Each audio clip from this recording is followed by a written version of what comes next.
Man. What else we got to talk about? Shout out to Drake, man. Do your push-ups, man. Drop. Damn. Now I can watch on the TV and be okay. I'm trying to see. But see, he on the clock. Once that watch landing in the league. Oh, Bronny. Declaring for the league. I almost forgot. Averaging 4 points a fucking game. I meant to bring this up last week, and I fucking forgot. And when I got home, I was pissed because I'm not gonna lie. Bronny gets drafted only because of who his father is. Oh, okay. There's not okay. If Bronny gets drafted, you know how I feel. It's only because of who his daddy is. But you know how I feel about LeBron. You know, I've been waiting on. It's a whole nother. I've been waiting on another Kendrick Lamar thing. I've been waiting on the Rico. Okay, roids and gambling is coming. I don't know where. I don't know what. I don't know who's going. Cleveland, Miami, LA. Somebody's gonna set it off. But anyway, I don't have a problem with LeBron's son getting drafted or going to NBA because of LeBron, bro. I'm not one of the people that get mad. Oh, because his daddy is LeBron James. Yes, I'm not mad at that. I'm not mad at that at all. But I'm also, I will say it's undeserving. Like, what has he done? Matter. It doesn't matter. Nepotism is real. Bro, he was never the best basketball player on the AAU team. He was never the best basketball player on his high school team. Guess what? He definitely wasn't the best when he got to college. I can't. Listen. You're going to make me defend this nigga, LeBron. And I do have a point about why Bronny is entering the draft and not coming back for a second year of college. Don't get me started on his haircut. So just listen. Just listen. Nepotism is real. Okay? Everything that you just said, he was never the best player in his AAU, high school, college, whatever, right? But he's about to make the NBA. Peep game. There are people who are running probably some of the major companies, major law firms in the country, and they were never top of their class. They were never the smartest person in their class. They were never even the hardest working person in their class. But because their daddy or somebody in their family was XYZ, now he's running Google. Now he's running Johnson & Johnson. You know what I'm saying? Because of nepotism. Bro, Bronny gonna have the same career that Sharif had. That Sharif never made an NBA roster. Sharif did make an NBA roster. No, he was a two-way G leaguer, and he was gone in a week. What the difference between Bronny? Bro, Sharif suited up in a Los Angeles Lakers jersey and played a game. He was a two-way. That means he was G League and NBA. So, but he was two-way. Like if a G League game was Monday, like he wasn't just an NBA player. Bronny. Put like this. Yeah, Bronny only averaged 4 points, whatever. He played half a season, come off the hard shit. Regardless of how you feel about his stats, measurement-wise, he's an NBA caliber player. He's only about, 6'3", 6'4", so he'll be a guard. He's not your score 30 points type of guy. He can hit down, he can shoot a jumper. He has basketball IQ. He plays defense. He's athletic. He can finish at the rim. Now, I'm not saying he's going to get drafted first round. He's going to be a day 2 nigga. Then he's going to be day 2. At the NBA draft now is going to be 2 days. So this goes into my theory. Not earlier this year, or it was not early this year or late last year. Anyway, NBA season this year, they announced that this year's draft will be a 2-day televised event. Generally, it was first and second round, same day. The whole first round is televised. Second round, it's in and out, commercials or whatever, blah, blah, blah. But it's not like the first round is. It's not as, watched. Now they're making it into a 2-day event, like how the NFL has the 3 days. They have the round 1, then they do 2, 3, then they do whatever. So NBA is going to do round 1 on whatever day it is, and then they'll do round 2 the next day. Both days will be televised and they'll be treated equally. This is for multiple reasons. What is it? Only 60 people get drafted? Was it 32 picks or something like that? It's like 64. So the NBA, ESPN's done with the NBA. The NBA is not profitable. Like too many blowouts, too much bullshit going on, guys sitting out games, missing games. That's another reason why they try to implement the 65 game rule to make guys play. Like, hey, you got to play to get these awards. So Dallas Mavericks going to the finals. I don't know. It's going to be a tough first round for them. They're playing the Clippers. It's going to be a good first round. But got that in the bag. But so we don't know what Kawhi is going to decide to do. It's a lot. We don't know what's going to happen. This nigga Kyrie might go to a Indian burial ground or some shit. We don't know what the fuck he going to do. No, he's good. Maybe. We don't know. But I don't know. I do think that series will go 7. But I mean, you fucked me up. Oh yeah. Anyway, the draft. The draft. It's 2 days now, televised. I say you fucked me up. This is what I think is going to happen, bro. Day 2 is going to come, and Bronny's going to get drafted to the Lakers. I don't know yet, but possibly he'll get drafted because honestly, bro, I don't think LeBron has 2 years left.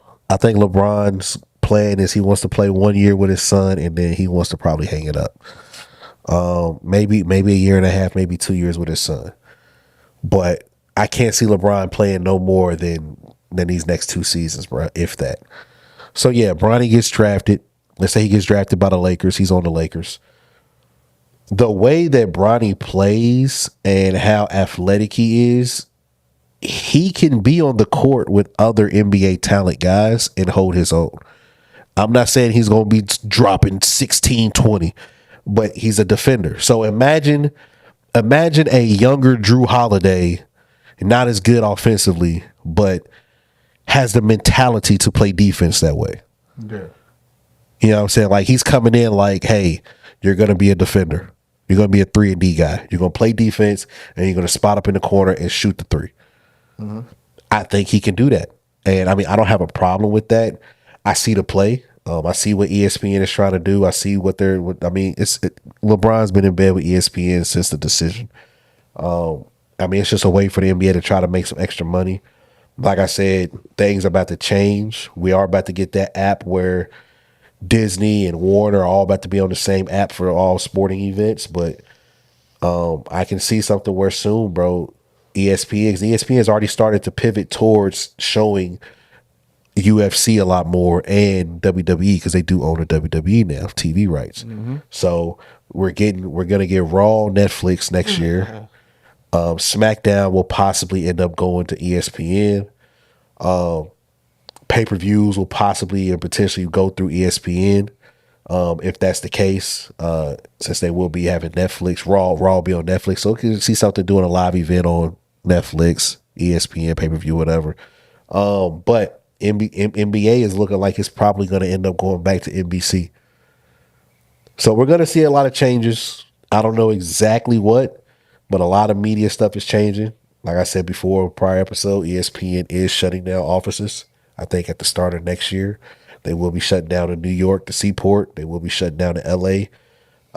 It's gonna get interesting to see what's gonna happen. But LeBron getting on stage with Bronny, day 2 of the NBA draft, will be one of the most viewed and watched things of the summer. That's a monumental. You got to think, bro. That's one of the greatest players of all time, going into his 22nd season in the league, is on stage with his son being drafted. And he's still active. And he's still active. You know what I'm saying? His son just got drafted. Don't matter if his son gets drafted first, second round. His son got drafted, and he was on stage with him. It's optics. It matters. I don't think that he'll go out on stage because he'll take away from the moment for Bronny. If LeBron is out there, but that's the moment though. The moment is LeBron and Bronny. That's what makes it so enticing. Yes, it makes it enticing that Bronny is who Bronny is or whatever, and him being NBA. But so you think LeBron? So you think Adam Silver will be like, "Hey, LeBron, you want to announce this pick?" There is no hey. Either that or he's gonna walk on stage with this nigga. Bro, he's going to be. He's gonna be there, bro. It's gonna be on TV. You ever seen that clip where there's no reason to have it on TV if that's not gonna happen? There's no reason. There's no reason. It has to be something to make day 2 special. What's more special than one of the greatest players of all time? Some people have him the GOAT, but one of the greatest players of all time is on stage and his son is drafted to the team he is on. Do the Lakers got a second round pick? I mean, I believe so. Yeah. If not, they'll go get one. But I'm pretty sure they do. Well, I'm pretty sure they do. He's not going to the Lakers, bro. He's going wherever he put like this. The NBA. This is what I need you to understand, bro. I love the NBA, but the NBA is rigged enough for them to say, "Hey, nobody pick Bronny." Who said that? Shaq did. Shaq said it on a podcast. He was like, David Stern was like, "You want to play somewhere hot or somewhere cold?" And he was like, "Somewhere hot." He was like, "I guess somewhere hot if I had to pick."